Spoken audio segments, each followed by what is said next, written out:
तो हम important questions देख लेते हैं चैप्टर वाइज, जो आपको करने ही करने हैं, जो बहुत इंपॉर्टेंट है।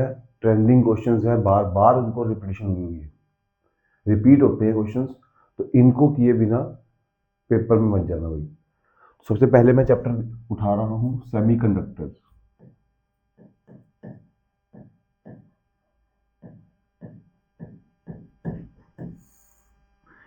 सेमीकंडक्टर्स में बच्चों सबसे पहला क्वेश्चन क्या बनता है? एनर्जी बैंड्स का थ्योरी का क्वेश्चन है। एनर्जी बैंड्स, कंडक्टर्स के लिए एनर्जी बैंड्स क्या होंगे? ओवरलैप्ड।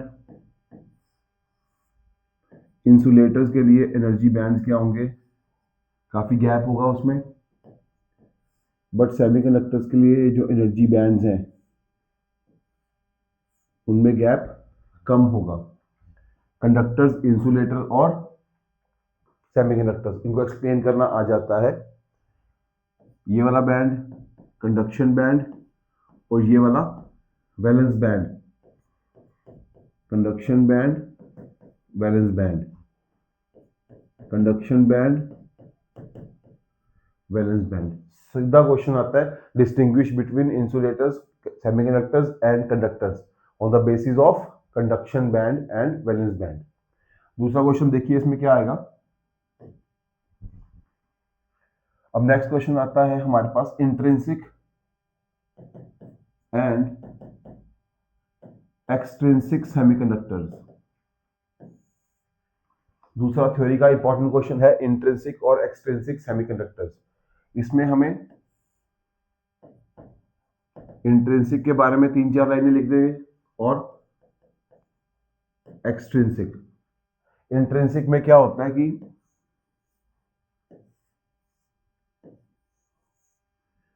वैलेंस बैंड से इलेक्ट्रॉन्स जंप करके जब कंडक्शन बैंड में जाते हैं तो नंबर ऑफ इलेक्ट्रॉन्स जो होते हैं वो नंबर ऑफ होल्स के इक्वल होते हैं।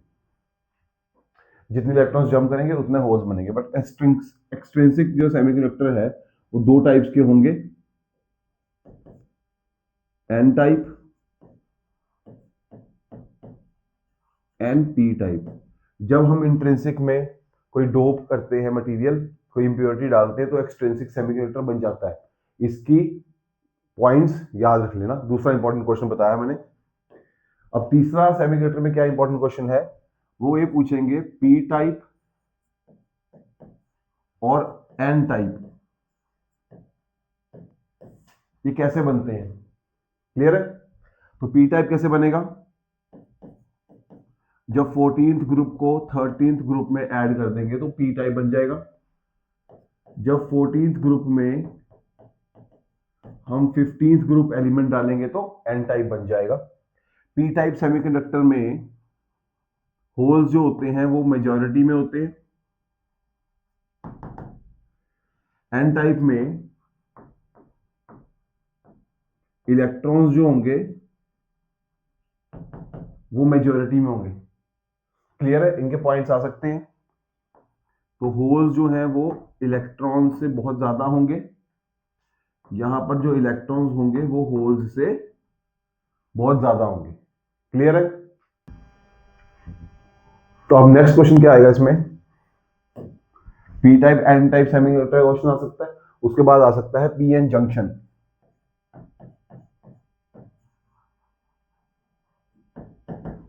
भाई पी एन जंक्शन कैसे बनेगा? तो इसकी थ्योरी याद रखनी है। पी टाइप, एन टाइप, जब हम फ्यूज करेंगे इनको तो होल्स यहां से एन में जाएंगे, इलेक्ट्रॉन्स यहां से पी में जाएंगे। जब डिफ्यूजन स्टार्ट होगी तो ये वाला पोर्शन नेगेटिव पोटेंशियल हो जाएगा यहां पे और इस पोर्शन में पॉजिटिव आ जाएगा। तो ये एक पोटेंशियल बैरियर क्रिएट हो जाएगा जिसकी वजह से हमारे पास पी एन डायोड बन जाएगी। तो नेक्स्ट जो क्वेश्चन है, फोर्थ क्वेश्चन है, वो क्या है? Formation of P N diode. Clear? Important theory है ये। फिर नेक्स्ट देखिए, अब हमारे पास आता है biasing. Biasing of P N diode. इस क्वेश्चन में क्या पूछ सकते हैं वो फॉरवर्ड बायस और रिवर्स बायस।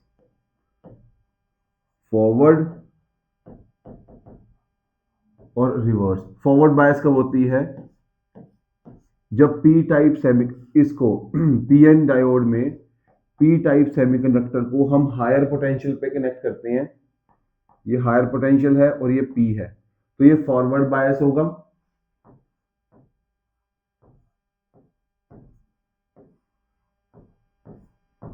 जब एन को हम हायर पोटेंशियल पे जोड़ते हैं तो वो रिवर्स बायस्ड होगा। थ्योरी का क्वेश्चन इस पे भी आ सकता है। तो फॉरवर्ड बायस में क्या होगा? रेजिस्टेंस कम होगा। फॉरवर्ड का जो रेजिस्टेंस होगा वो लो होगा, रिवर्स का जो रेजिस्टेंस होगा वो हाई होगा। रिवर्स में करंट फ्लो नहीं करता, फॉरवर्ड में करंट फ्लो कर सकता है। तो ध्यान रखना, इसकी तुम्हें वी आई कैरेक्टरिस्टिक भी पूछ सकते हैं, वोल्टेज करंट कैरेक्टरिस्टिक्स पूछ सकते हैं। फॉरवर्ड में क्या होगा? वोल्टेज बढ़ा रहे हैं, एक टाइम के बाद जाके राइज होगी। हम वोल्टेज बढ़ाएंगे तो एक टाइम के बाद डिप्लीशन रीजन ब्रेक होगी तो फिर करंट फ्लो करेगा। रिवर्स में क्या होगा?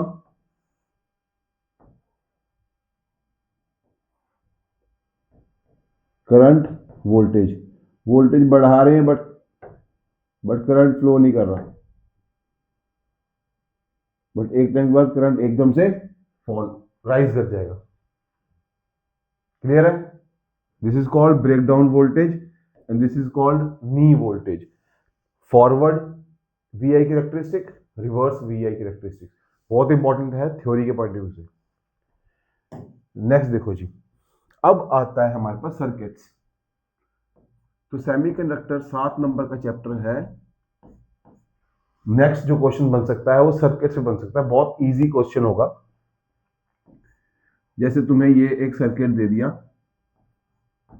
ये डायोड लग गई और ये तुम्हें एक्सटर्नल वोल्टेज दे दी। सपोज ये 20 वोल्ट्स की एक्सटर्नल वोल्टेज है, ये 50 ओम्स का रेजिस्टेंस है। पूछेंगे करंट कितना है, तो तुमने क्या देखना है कि ये नेगेटिव टर्मिनल है, ये पॉजिटिव है, नेगेटिव पी के साथ अटैच है, तो ये तो रिवर्स बायस है। तो रिवर्स बायस में करंट नहीं होता। ऐसे क्वेश्चन आ सकते हैं। उसके बाद देख लो सर्किट्स का क्वेश्चन। ये एक डायोड दे दी,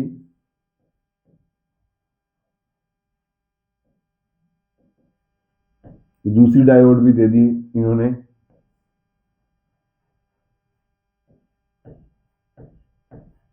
ये थर्ड डायोड दे दी और साथ में लगा दी एक बैटरी। क्लियर है? ऐसे क्वेश्चंस। अब जो करंट फ्लो करेगा तो आप देख सकते हो, तुम ये पॉजिटिव है, ये पॉजिटिव है, ये पॉजिटिव है, ये नेगेटिव नेगेटिव नेगेटिव। अब ये वाला डायोड फॉरवर्ड बायस्ड है क्योंकि पॉजिटिव पी से कनेक्ट है, पॉजिटिव पी से कनेक्ट है, ये भी फॉरवर्ड बायस्ड होगा। यहां पर ये रिवर्स बायस्ड होगा, तो यहां से करंट नहीं फ्लो करेगा। तो जितना भी करंट होगा वो यहां से और यहां से फ्लो करेगा। पैरेलल में कर देंगे, वोल्टेज हमारे पास है। तो अगला इंपॉर्टेंट क्वेश्चन है जब तुम्हें देखना होता है कि फॉरवर्ड बायस कौन है और रिवर्स बायस कौन है। Clear? Next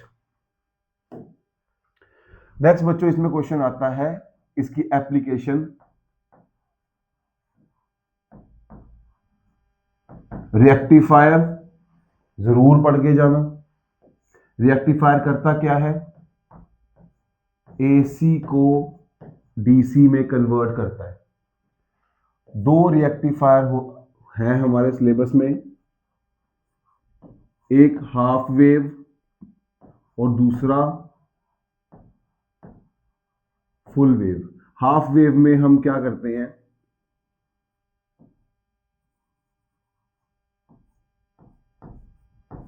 single diode use करते हैं। फुल वेव में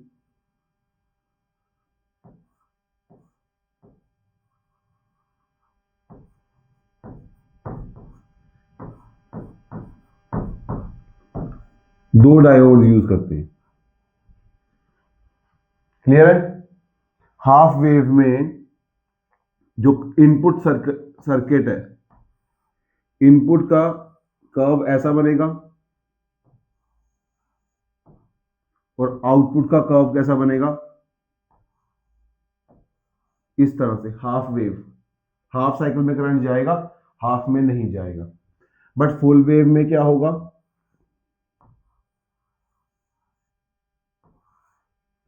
हमारे पास फुल वेव्स बनेंगी। क्लियर? एक और इंपॉर्टेंट क्वेश्चन था ये। अब बच्चों एक न्यूमेरिकल में और बता देता हूं। सेमीकंडक्टर्स में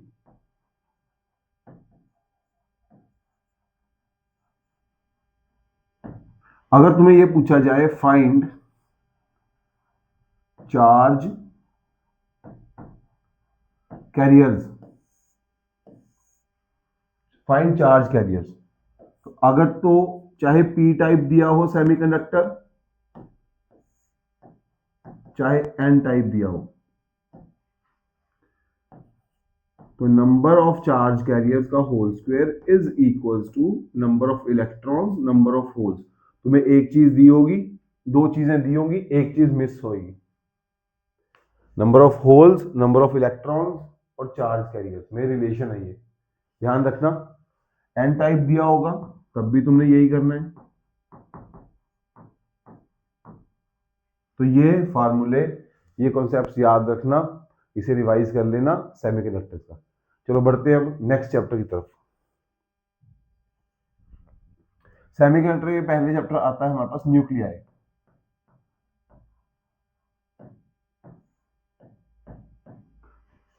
एक और बहुत ही सिंपल सा चैप्टर है न्यूक्लियाई। न्यूक्लियाई में गिनती के थोड़े से क्वेश्चन बनते हैं, तो कुछ थ्योरी है और कुछ न्यूमेरिकल है। न्यूक्लियाई में न्यूक्लियस के बारे में पता पूछा जाता है। न्यूक्लियस के अंदर क्या होता है, ये न्यूक्लियस है, इसमें होंगे प्रोटॉन्स और क्या होंगे, न्यूट्रॉन्स। अब इस न्यूक्लियस का पहला क्वेश्चन बनेगा साइज, न्यूक्लियस का साइज। ठीक है बच्चों?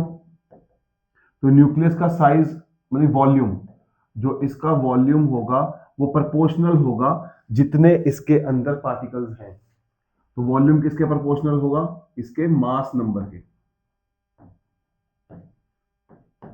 तो 4/3 पाई आर क्यूब किसके प्रोपोर्शनल होगा, ए के। तो रेडियस का क्यूब किसके प्रोपोर्शनल होगा, ए। तो radius is proportional to mass number का क्यूब रूट, और this radius is equal to some constant. खत्म डेरिवेशन। क्लियर है? तो जो रेडियस है न्यूक्लियस का, जो रेडियस होता है वो मास नंबर के क्यूब रूट पे डिपेंड करता है। डेरिवेशन ऐसी आ सकती है। क्वेश्चन कैसा आ सकता है, तुम्हें दो न्यूक्लियस दिए होंगे, तो ध्यान रखना तुमने जस्ट ये करना है, R1/R2 इज मास नंबर का होल क्यूब, दूसरे मास नंबर का होल क्यूब। न्यूमेरिकल आएगा तो इस तरह। क्लियर है? पहला कॉन्सेप्ट रेडियस का क्लियर। अगला कॉन्सेप्ट देखो, न्यूक्लियस में अगला कॉन्सेप्ट आता है न्यूक्लियस की डेंसिटी। अब डेंसिटी की बात करें तो डेंसिटी है मास अपॉन वॉल्यूम। न्यूक्लियस की डेंसिटी है मास अपॉन वॉल्यूम। तो न्यूक्लियस का मास कितना होगा, जितने पार्टिकल्स उसके अंदर हैं multiply by mass of each particle whole divide by volume. क्या था, 4/3 पाई आर क्यूब। अब अगर मैं रेडियस की वैल्यू डाल देता हूं,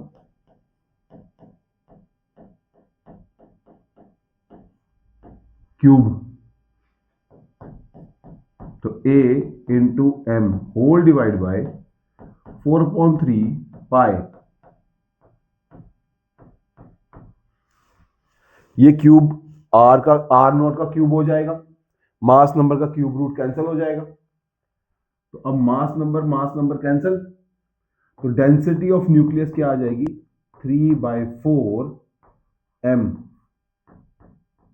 पाई आर नॉट का क्यूब। तो ये कांस्टेंट है, मास कांस्टेंट है, आर नॉट कांस्टेंट है, पाई कांस्टेंट है, तो न्यूक्लियस की डेंसिटी कांस्टेंट रहती है। तो ध्यान रखना ρ1/ρ2 क्या होगा, 1:1। न्यूक्लियस चाहे यूरेनियम का हो, हाइड्रोजन का हो, नाइट्रोजन का हो, ऑक्सीजन का हो, हर न्यूक्लियस की जो डेंसिटी है वो सेम होती है, कंफ्यूज मत होना। अब बच्चों नेक्स्ट कॉन्सेप्ट क्या है न्यूक्लियाई में, बहुत इंपॉर्टेंट,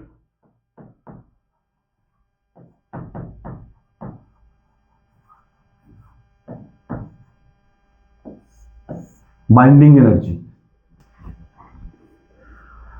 अब बाइंडिंग एनर्जी का ग्राफ भी आ सकता है, बाइंडिंग एनर्जी का न्यूमेरिकल भी आ सकता है। ग्राफ क्या है, इस ग्राफ को याद कर लेना, 2-3 पॉइंट्स हैं वो भी याद कर लेना। ये है binding energy per nucleon versus mass number.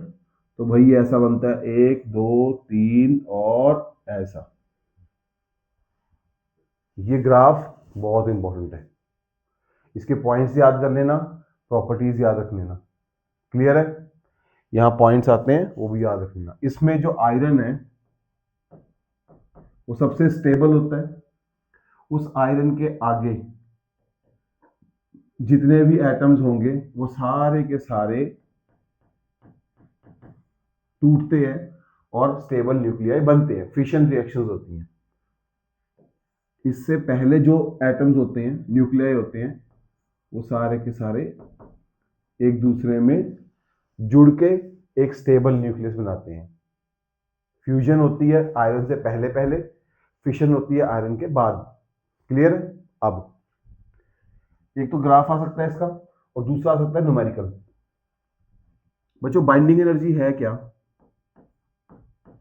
जब भी बाइंडिंग एनर्जी पूछेंगे भाई तुमने निकालना है मास डिफेक्ट और उसको 931 से मल्टीप्लाई कर देना है, तो एनर्जी आ जाएगी मेगा इलेक्ट्रॉन वोल्ट में।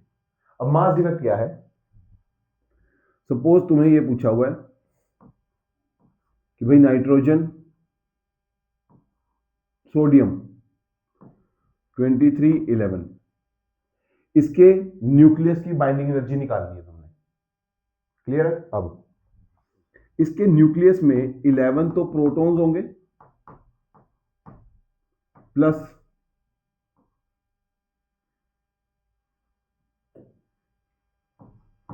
12 न्यूट्रॉन्स होंगे।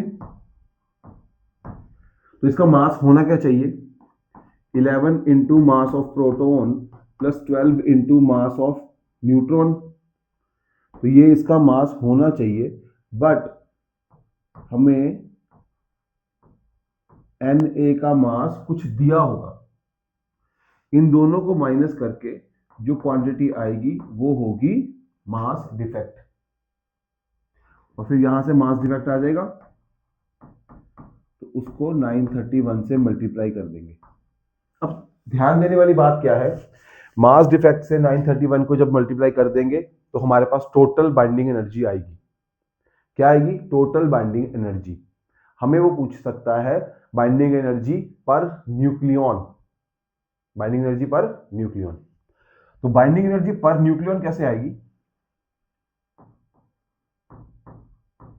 पर न्यूक्लियन, न्यूक्लियन होते हैं मास नंबर, तो वो कैसे आएगी, जो भी बाइंडिंग एनर्जी आई उसको ए से डिवाइड कर देना। भाई ए कितना है, सोडियम का ए कितना है 23, 23 से डिवाइड कर देंगे। क्लियर है। तो एक क्वेश्चन बाइंडिंग एनर्जी का न्यूमेरिकल आ सकता है, बहुत इंपॉर्टेंट है। नेक्स्ट देखो जी, नेक्स्ट आता है हमारे पास, इसमें न्यूमेरिकल आ सकता है एनर्जी ऑफ रिएक्शन, तुम्हें एक एनर्जी दियो, रिएक्शन दी होगी, जैसे H21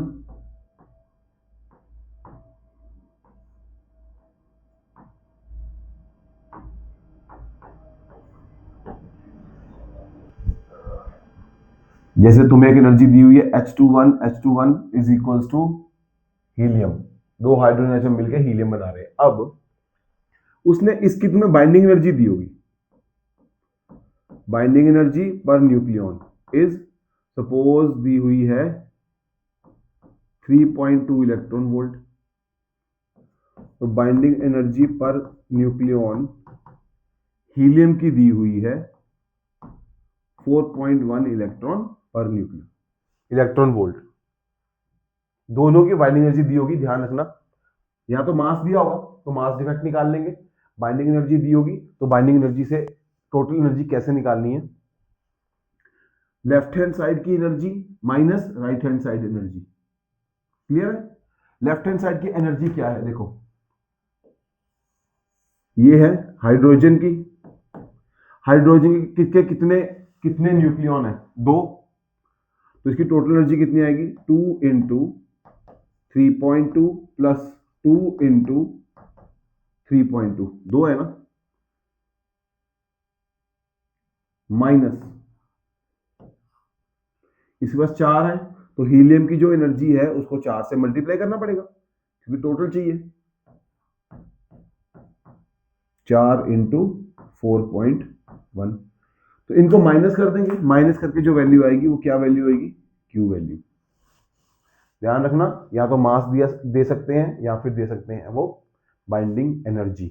अगर मास दिया हुआ है तो तुम्हें मास डिफेक्ट निकालने के बाद 931 से मल्टीप्लाई करना है, अगर उसने बाइंडिंग एनर्जी दी हुई है तो बाइंडिंग एनर्जीज का डिफरेंस लेना है। क्लियर है? तो ये क्वेश्चन ध्यान रखना। नेक्स्ट देखो, नेक्स्ट जो चैप्टर हमारे पास है वो है एटम्स। क्लियर? एटम्स में देख लेते हैं क्या क्या पढ़ के जाना भाई।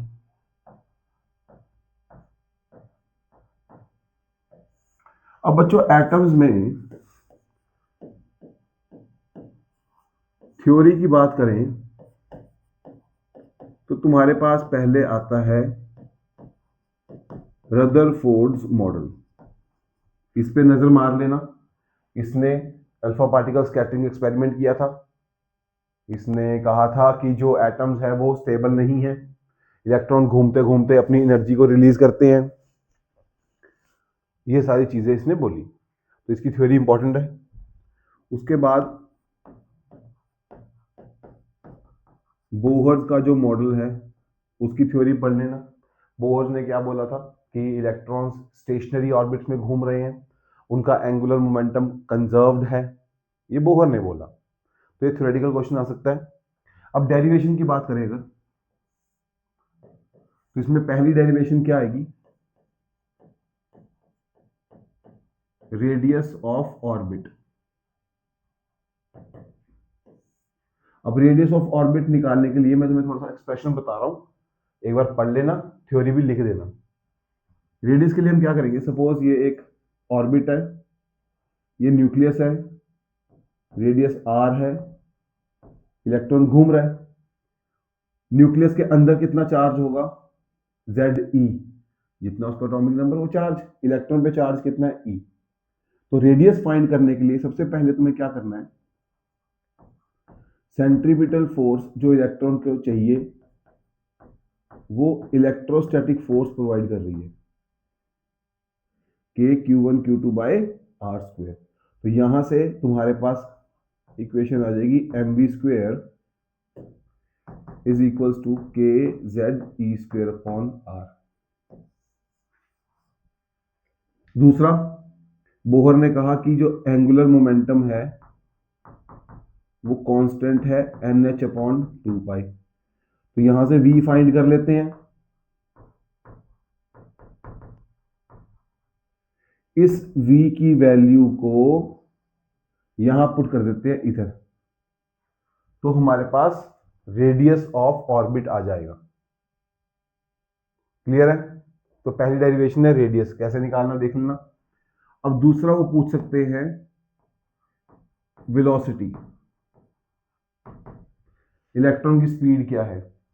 जो बच्चों रेडियस आएगा उसको इसी में पुट कर देंगे तो वेलोसिटी भी आ जाएगी। क्लियर है। तीसरा वो पूछ सकते हैं डेरिवेशन में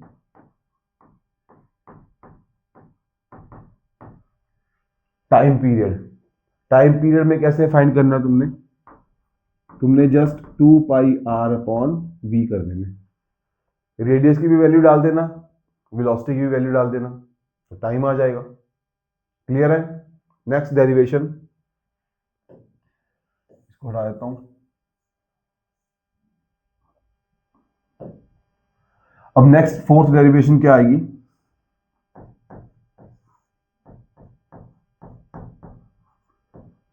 टोटल एनर्जी ऑफ